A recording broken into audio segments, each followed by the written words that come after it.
Can you imagine having an audience of over 100,000 people, sending over 13,000 orders to 43 countries, making $75,000 in a month, and having a whole ass team of people helping you create and ship your products?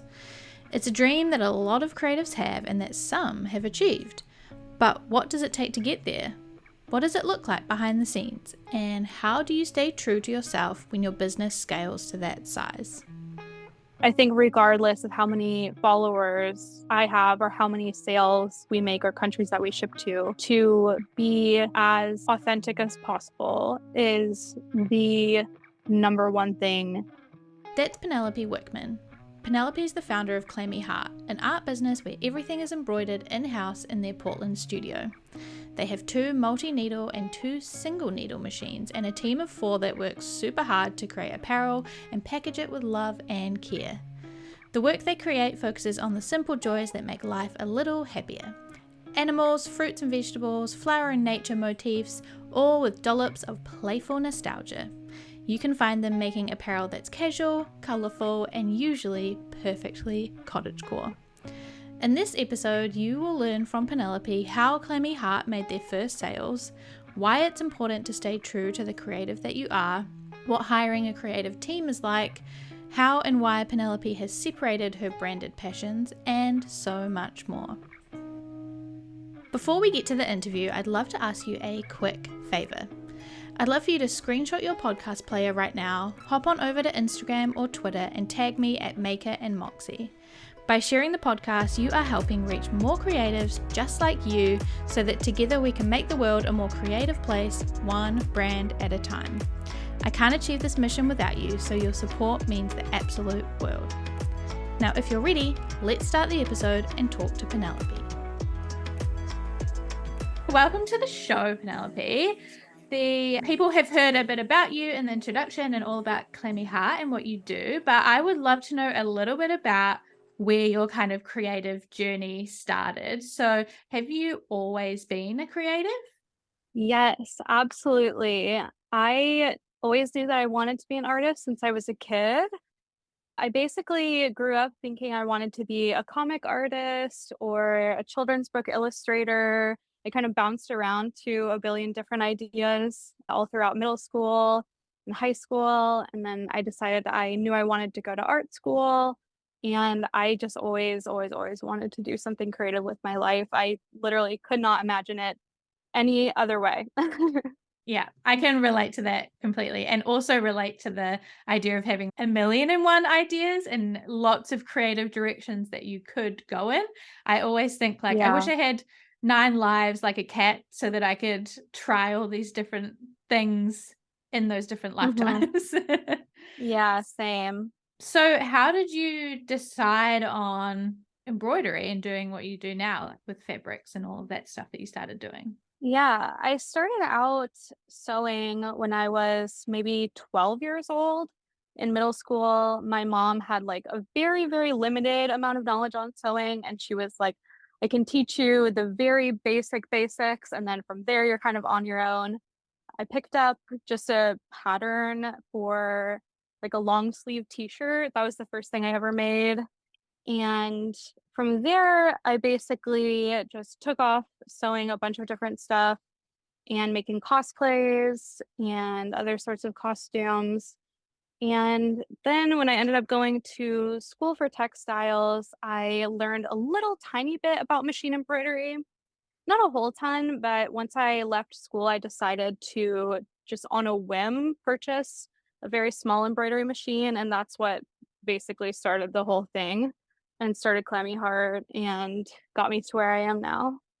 Incredible. That's cool that even though you didn't fully dive into that embroidery at school, it was like just that small experience that I guess kind of sparked your interest, and your love for that is very cool. I read on your website that you started making patches with that embroidery machine, right? So what was it like starting to sell those things for the first time and getting your first sales, and where did they come from? Tell me all about that kind of beginning stages. Yeah, it was fun. I had no idea what I was going to do once I was done with school. I didn't have a job. I didn't have any real prospects. I wasn't interested in doing any gallery shows or anything like that, like a lot of my classmates were doing. And I just wanted to do something fun and like different and interesting. And the embroidery machine was something that I had never done before and I hadn't seen anyone else do before. And I very much wanted to do something that no one else was doing and sort of fill this little gap that I dug out for myself in the market and the online art community.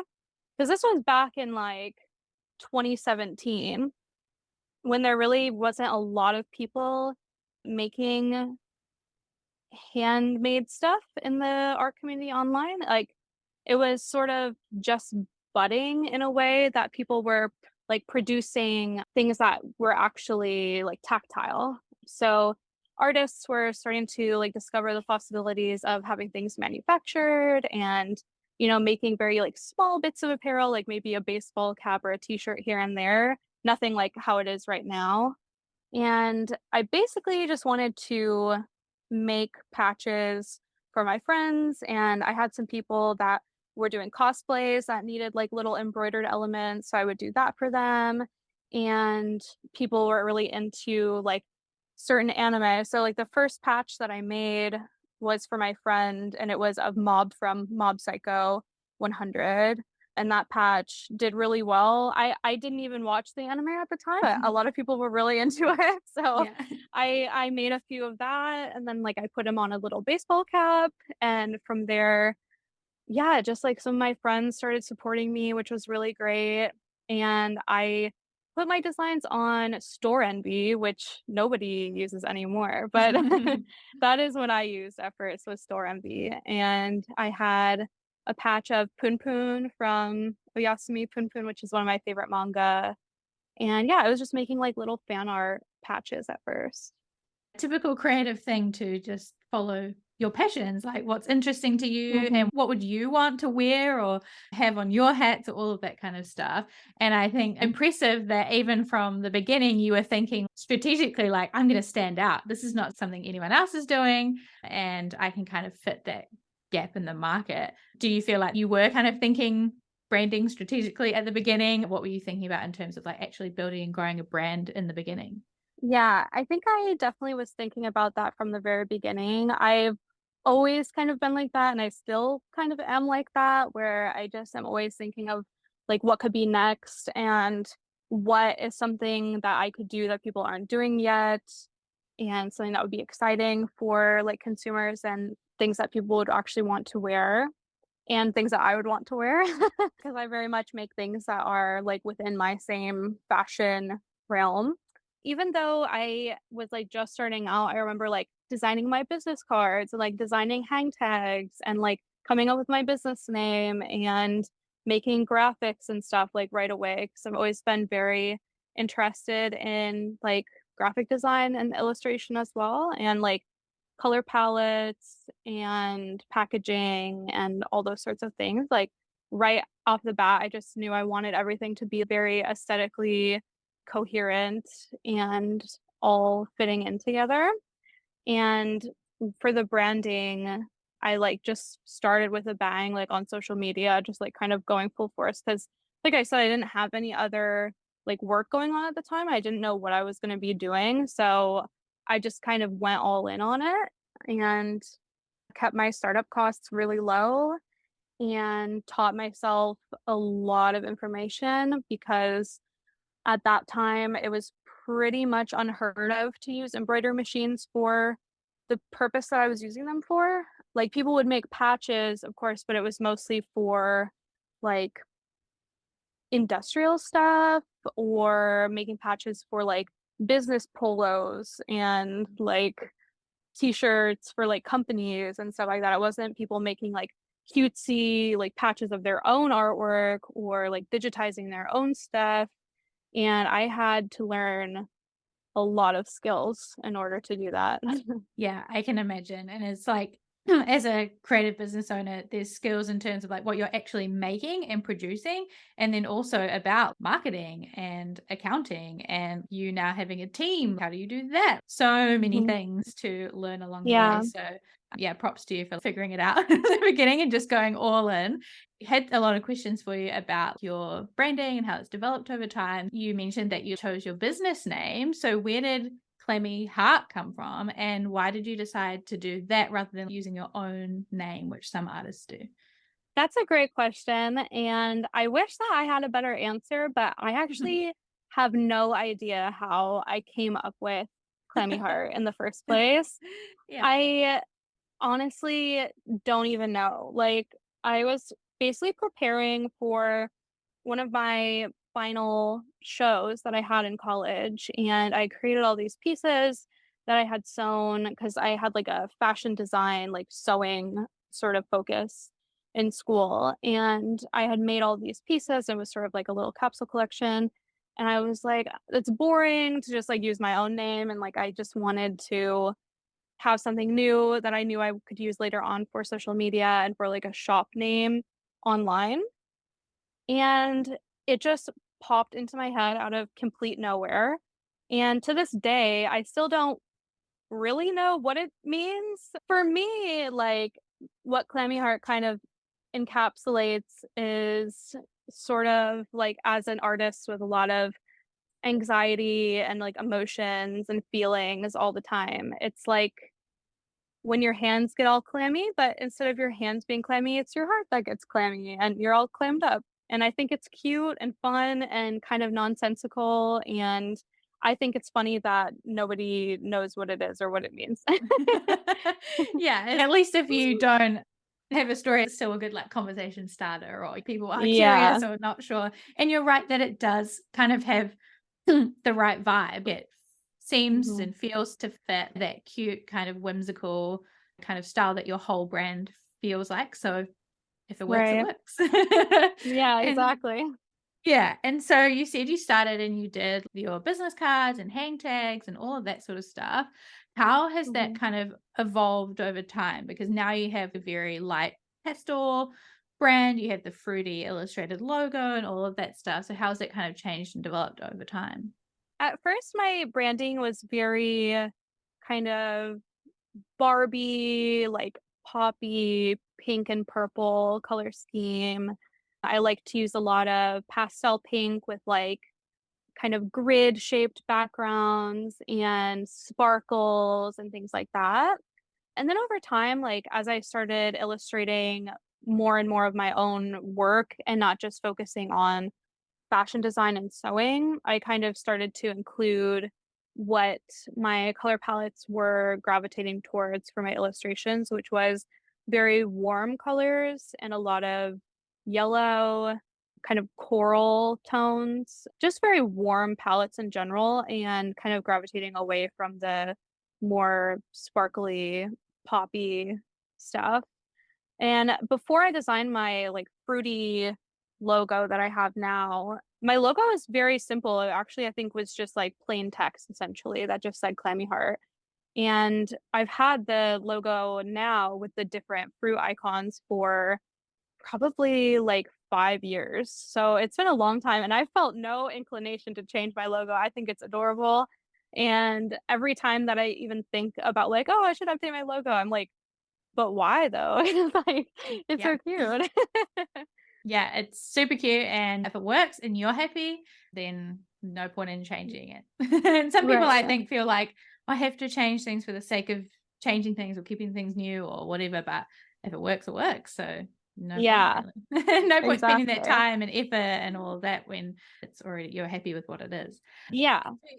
You mentioned that you started with that store envy shop and you had 100 sales and then you decided to move to Etsy. Mhm. What made you make that shift and what difference has that made in your business now? Yeah, I wanted to switch to Etsy mostly because it was what my peers were using, and it seemed to be, like, a little bit more sensical for the types of things I was selling, since a lot of the things I was making were, like, made to order and had kind of, like, a longer turnaround time sometimes, or, like, pre-orders and things like that. I just felt like Etsy was a little bit more customizable, And also, like, Store Envy wasn't the most popular platform. I don't even remember why I decided to use it in the first place, honestly. I think I just liked how you could, like, customize your little storefront, because that's something that I don't like about Etsy to this day, is just the Mhm. lack of customizability, for the actual storefront and graphics and such. But Etsy was a good platform for us for the few years that we used it. And now we use Shopify, which I like a lot. But yeah, Etsy definitely, like, having the sort of marketplace-esque features, I think during that time really helped. Etsy has obviously changed a lot in the past couple of years with the sort of search function and the discrepancies in what types of products are, like, allowed on Etsy and things like that, which is unfortunate. But I think that when we were using it, it was a really great time to be on Etsy, and we did get quite a bit of traffic through there. I also really appreciate Etsy for having the sort of, like, messaging system that they do, where you can, like, chat with people more easily and they can, like, message you about their order, which Shopify does not really have, and I kind of wish that they did sometimes, because managing our email inbox does get a little tricky. It sounds like Shopify, though, has made a difference. I assume you've been on that for quite a while now, and you said, like, Mhm, while Etsy didn't have that customization, Shopify does, right? So has that kind of been the mhm. best shift or impact for you now using Shopify? Yeah, I think Shopify is the best fit for us, mostly because we have just a lot of products, and within Mhm. those products, we have an incredible amount of customization that can go into our items. And being able to use Shopify plugins to manage our essentially infinite amount of options for our custom products has been a real lifesaver. And I really enjoy using Shopify, and we actually just recently, like, updated the theme of our website, and I get really into the Yeah. theme customization. So, yeah, I love, like, how aesthetic everything is, and being able to update all of our colors and, like, our branding kit and stuff, like, just corresponding on all the websites that we use. And then I also use Squarespace for my portfolio site and our, like, about and, like, FAQ pages, which I like being able to make them match and all that stuff. Very fun. Yeah, that's obviously makes, like, the whole brand experience very consistent and cohesive, and makes people know when they click through from your website to your shop, they're in the right place. It all feels like Mhm. the same place. They know that they're still on Clammy Heart, which is great. Right. And so now you started with those initial patches and you made 100 sales and then you evolved and everything. Now you've shipped over 13,000 orders, it says on your website, to 43 Mhm. countries, which is Mhm. incredible. What do you think has had the biggest impact on growing those sales?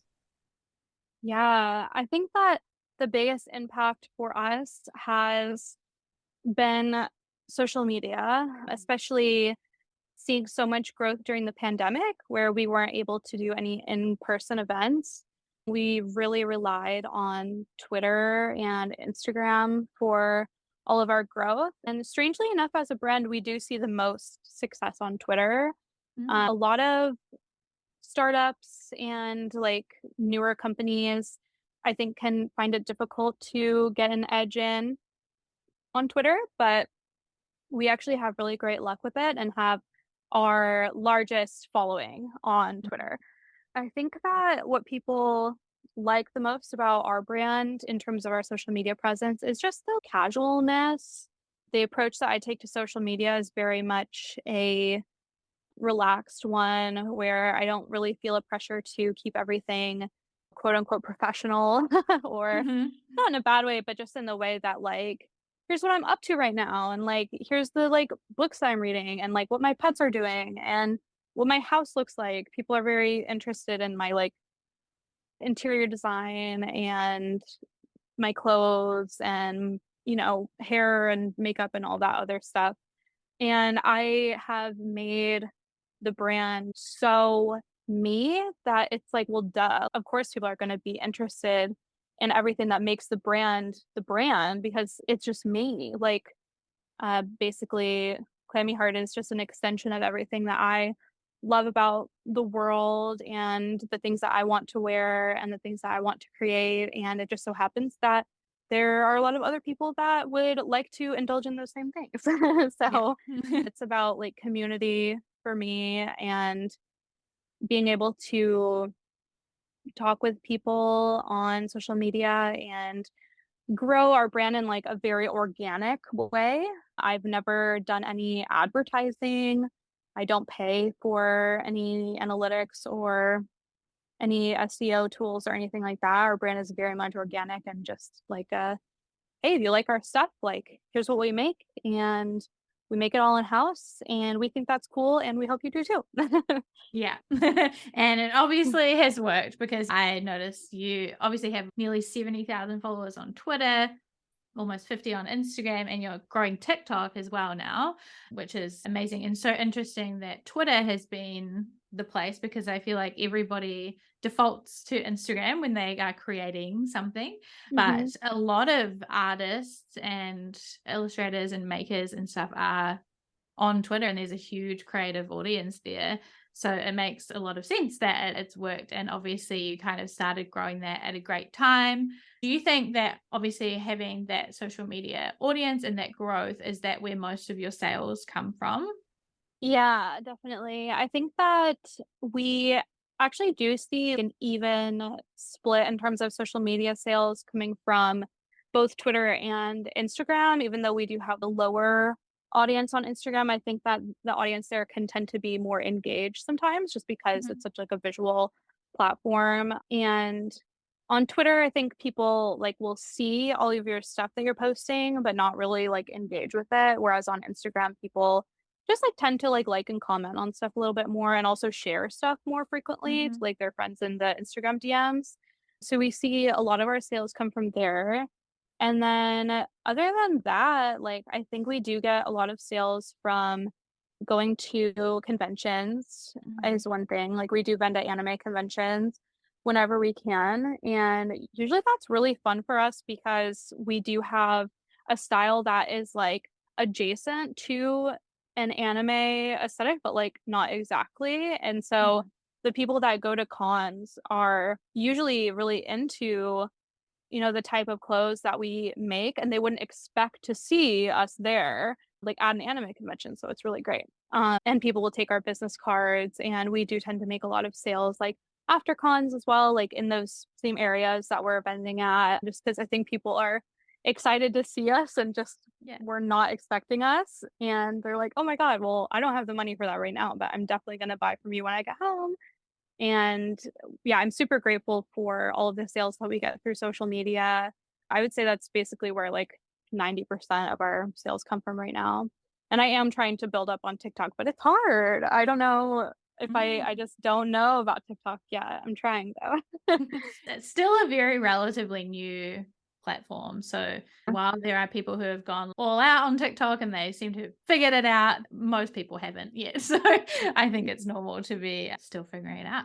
Hmm. And obviously, you have quite a large audience now. So I'm sure you get a lot of feedback about what people like, what they don't like, what they want more of, etc. So how do you balance creating stuff that your audience want or that you know they're going to love versus like your own creative inspiration and instincts? What's your kind of approach to that? I think that for the main thing that we take into account from our audience is not necessarily the designs that we make, but definitely the types of things that we make. So if people are seeing a sort of like gap in their market for like, let's say, a side bag, which is like something that we make a lot of, then, we'll make more of those just because people are often, like, wanting very specific things that are, like, very unique to their own lives and, like, their own needs that they need to have met, but for a lot of people, those needs do tend to be, like, at least a little bit similar to the point that we can, make a product that fits that need, and I've seen a lot of other artists, like, make things that are similar to us, but not exactly, so, like, that's where we kind of hone in on, like, making something that is very, like, custom. We try not to use anything that is, like ready made if it's not necessary. Like all of our fanny packs and side bags and things like that are completely custom made to our like measurements and the size and shape that we think that people will like the best. And I've seen a lot of people make like Ita bags and backpacks and things like that. But as far as like silhouette goes, we try to do something like a little bit different with everything that we make. And for the design, that's where I tend to be a little bit more concrete on like, okay, like I'm gonna put what I think is cute, like for the pattern. And sometimes it like does really well and sometimes it doesn't, and that's fine. But I think no matter what we make, as long as we make it with our own design in mind, we're always gonna end up being happy with the result, whether it sells well or not. Sometimes it takes like even a couple of years to move all of the inventory that we have. And it just is what it is. And obviously, going to events in person also makes that a little bit easier because I think some of our designs do translate a little bit better in person, especially being able to see all of our embroidered elements in person and being able to try things on and things like that. Because you're listening to this episode, I'm guessing that you've got big dreams for your creative business and you're looking for the strategies, inspiration, and ideas to make them happen. Well, if you are, I would love to invite you to join the Next Level Creative. It's a branding lab for artists and makers who are ready to take their creative business to the next level. Inside, you will get all of the strategies and support you need to suss out, show off, share, and scale up your brand. And for accepted applicants, you'll get an exclusive invite to a private training that will teach you how to create and cultivate a brand that continually takes your creative business to the next level, whether you decide to enroll in the Next Level Creative or not. So if that sounds good, head to thenextlevelcreative.com to apply now and get your exclusive invite to the private training. Now back to the episode. Amazing. You mentioned you're making all of this stuff yourself. It's custom made. You're making it in-house. So why has it been so important to you to still create everything in-house and embroider everything in-house when you are creating so many more different things and higher quantities of things? Why is it so important to you? I think for me, it's the most important because I started out as a textile artist. And at the core of everything that I make and do, I want to be a textile artist and not just a business. Because to me, scaling up our production and moving things out of house into a production facility or whatever it may be would make me not necessarily a textile artist, but more of just a designer, which is fine. And I do consider myself also to be a designer, but the main joy that I get out of creating all of our stuff in house is the joy of working with fiber, working with textiles, working with embroidery, having my own machines, things like that. I just find it to be very fulfilling and also unique and interesting. And I think that it greatly helps out our business and the intrigue that people have with our business because it is something that you very, very rarely see, at least at the scale that we are currently operating at. I've had a lot of people, don't get me wrong, tell me like, "Why the hell are you doing this? Like, you need to like ASAP, like get this stuff like done, elsewhere, like manufacture it, get it sent here, just ship it out." But I just simply don't want to. Like, Yeah. it just does not sound as fun to me, like, as making it all in-house and, like, being the one to not only design the item and obviously all the creative direction, but also to illustrate the item's design, digitize it for embroidery, be the one to embroider it, take it off the hoop, trim it, iron it. Like, I'm doing everything. Like, Mm. you just don't get that anywhere else. And I think that's what Clammy Heart like, what makes Clammy Heart so special. Yeah, definitely. incredible for you and your audience to know that everything that goes into the hands of your audience has been Clammy Heart from beginning to end, from idea to that real product being in that person's hand. And obviously the quality is there, how you want it to be and feel and look is all you. So that's a pretty special thing. Like you say, it is such a big part of your story. And when people read on your website that you make everything in-house, and I've seen you share pictures of your studio and everything, it is so interesting to see how you make everything and all your products are there, and it is such a cool part of your story. And obviously as part of that you have grown your team, right? Now you're a team of Mhm. 4. So Mhm. what made you decide to make that first hire, and how has it gone since then? Yeah. So essentially, I started my business when I was living in Kansas City, Missouri after art school. And after that, I decided to move back to my hometown, which is actually in Iowa. And my partner and I at the time decided that we wanted to change and wanted to move to Portland, Oregon, which is where the business is currently, operating at. And after we lived in Portland for about a year or so, it became quickly like apparent to me that the business was going to keep growing and become something that I was not going to be able to manage on my own because I was also working almost full time at another job in the art field. I was working at the Portland Art Museum. So I was like, "I think I need help." And my partner at the time was like, "Yeah, like, you probably do, because like, I don't know how to do any of this, and, like, I can't really help you because I also work full time." So I was like, "Okay, like, I guess I have to, like, hire someone," and I was, like, very, like, scared and nervous as anyone would be. Also for the fact that, like, my studio is at my house, and I'm not the most, like, professional person in the world, and I'm, like, kinda silly, and I have a lot of pets, and just someone needs to be, like, very comfortable with all of those things, and, like, I was just looking for a very specific type of person. Mhm. And in this, art community, like, it wasn't super hard to find someone who, was familiar with, like, art and design and conventions and all those things, but you can't really find anyone that actually already knows how to use an embroidery machine. Like, all of those skills, just like for me, needed to be taught from scratch, basically. And so I was also, like, apprehensive about that, and I wasn't sure, like, how can I train someone to use this machine that, cost me $10,000, and, like, I don't want them to, like, break it, and it was just very scary.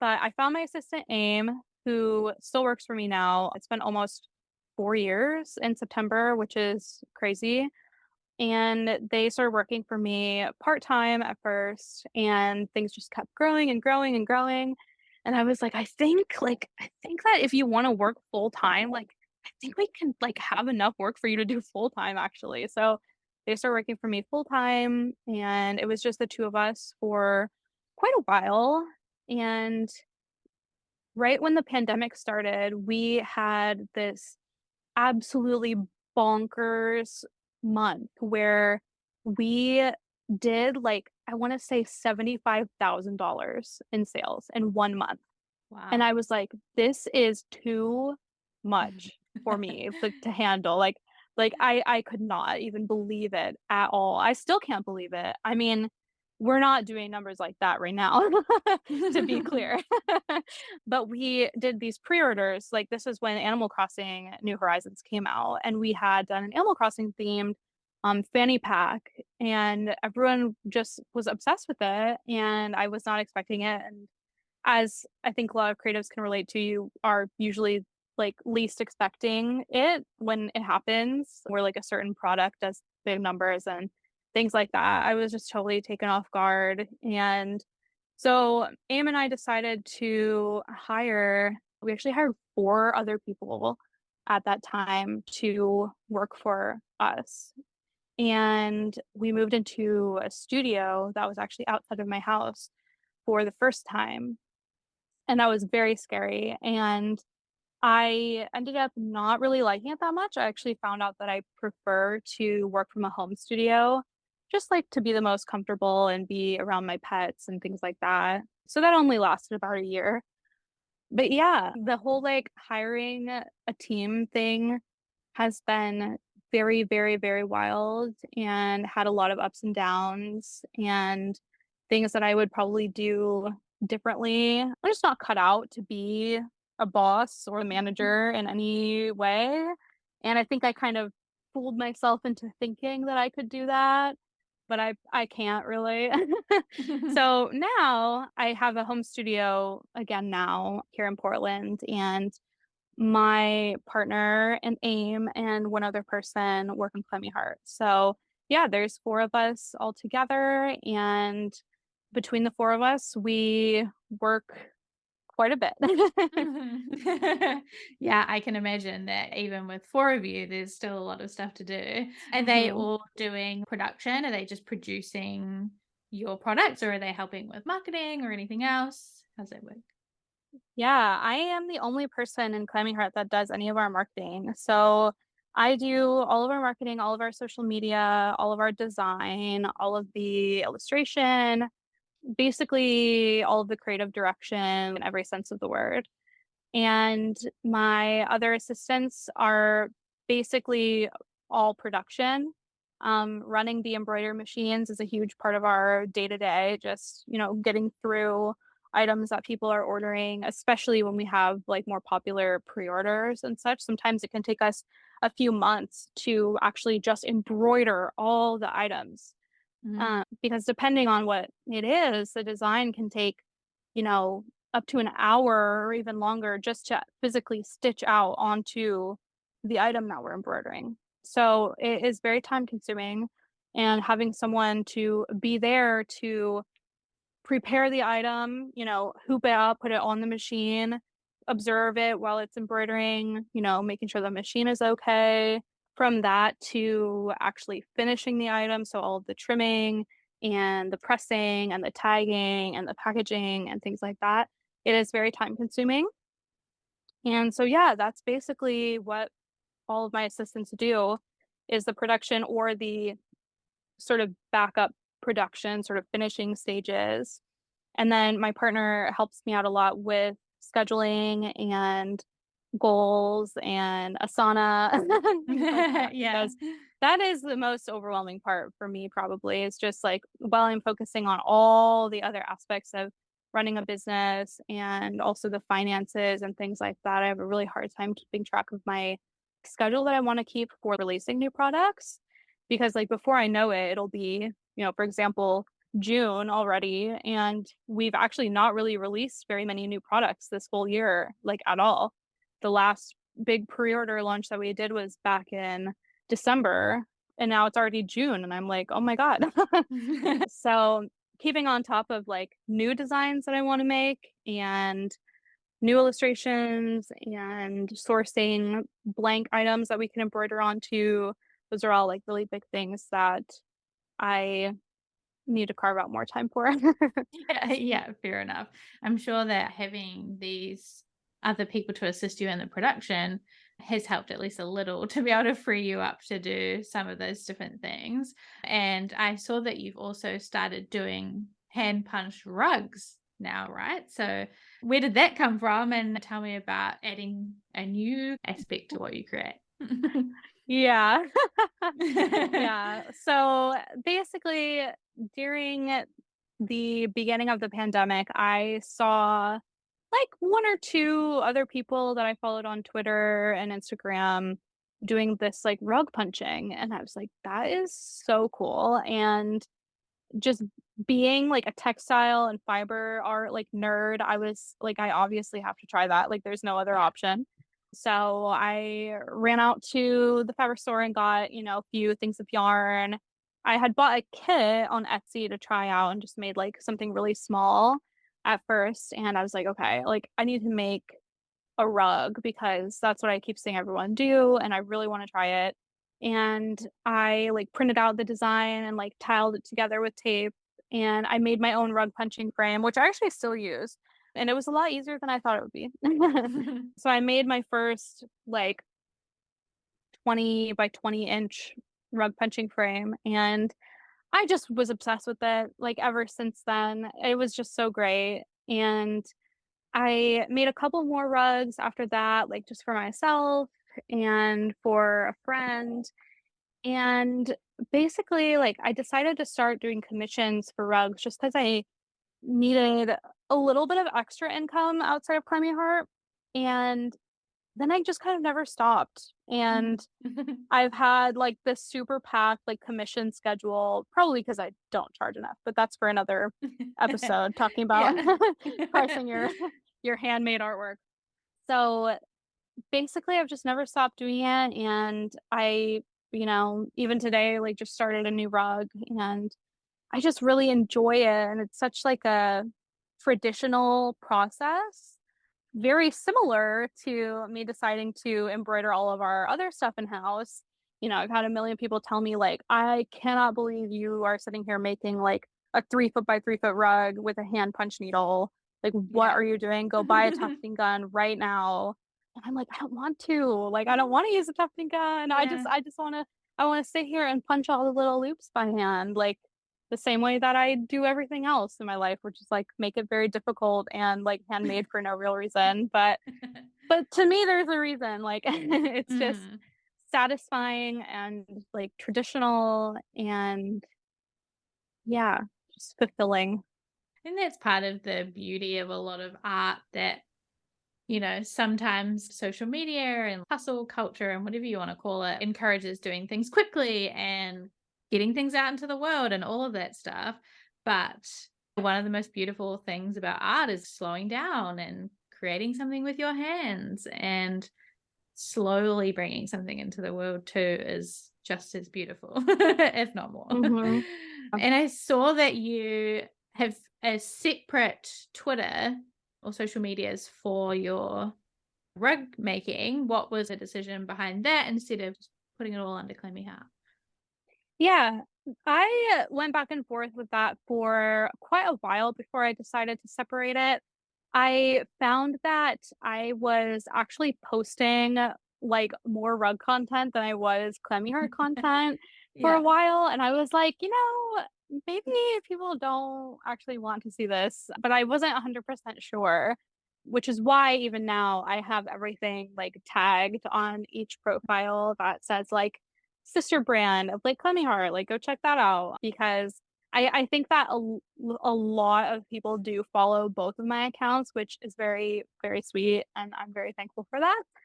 But yeah, being able to have them separate has also allowed for me to do a lot of different events and things like that where I like wouldn't necessarily be a good fit for Clemmy Heart. Like for example, we just did this really huge like handmade art market in Portland where I had applied to do the market at Semi Heart the year before, and I actually got rejected because Semi Heart has too much stuff going on, essentially. Right. Like we do too much stuff, we have too many options, there's too many types of products, like they just weren't into it.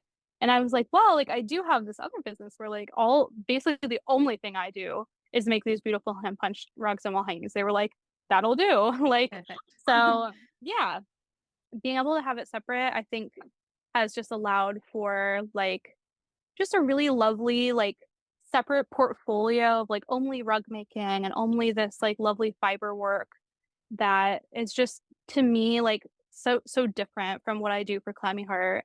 And I really enjoy being able to see them separately. And maybe Mm. that'll change at some point, but I wanted to also like not make my audience feel like I was making them claustrophobic with all my like stuff that I try to do, which is way too many things. Like when I first started claiming her, I actually did screen printing as well. Mm. And I used to do ceramics and just fabric dyeing and so many things. Yeah. I've always been like that. Yeah, again, the curse of the multi-passionate, multi-hyphenate creative for sure. So we are just about out of time. So I would love to ask you my final question, which is what do you think has been the biggest lesson or the biggest piece of advice that you would give about branding your passion? I think for me, the biggest piece of advice that I would have for creating a brand is just really, really being as authentic as humanly possible, because there will be people out there that will resonate with you and see what you're doing and feel that authenticity and that genuineness.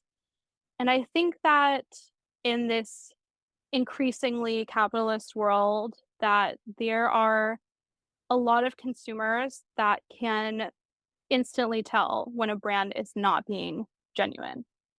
And I personally would never ever want to make people think that they are purchasing things from a brand that is not, showing their true selves or anything like that. I want everything that I do to be, just as colorful and full of feelings as I am, like as the owner of the brand. And I want my social media presence to reflect that and for people to see who I am as a human being and connect with other people in the way that not a lot of companies and brands get to really do with their consumers. And I think regardless of how many followers I have or how many sales we make or countries that we ship to be as authentic as possible is the number one thing. And I think that's why Clammy Heart has been such a success. Yeah, I would agree.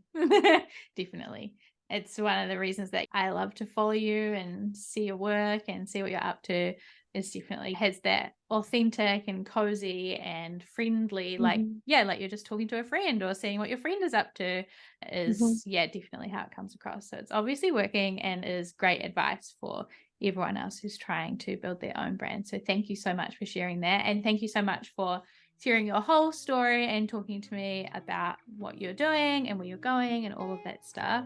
Obviously I will link all of your links in the description and everything, but is there anything in particular you want to share or anywhere you want people to go to support you or follow your work?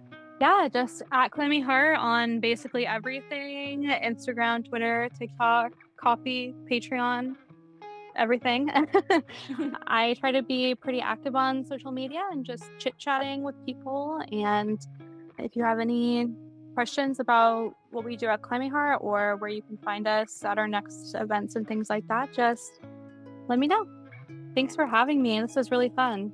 You're so welcome. And thank you again for sharing your story. Yeah, you're welcome.